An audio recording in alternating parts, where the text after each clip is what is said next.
Alright, magandang araw at welcome sa another episode ng ating Reels, no?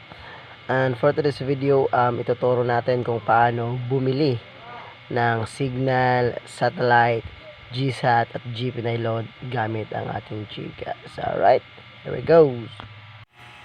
Okay, open GCash, type the pin, at hintayin makapasok. Once na nakapasok na, click natin ang load. Click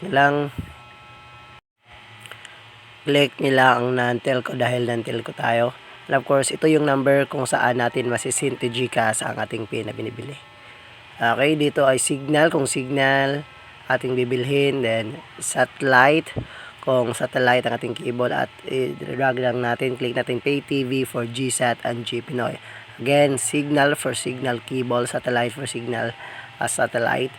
And of course, kasi GPNoy ang aking bibilhin, click lang and click buy. And buy na natin. Click payment. At dito na magsisin si GCash ng pin sa ating number. Ang pin ay gagamitin natin pang register ng ating load for the next video paano i-apply. Alright, thank you.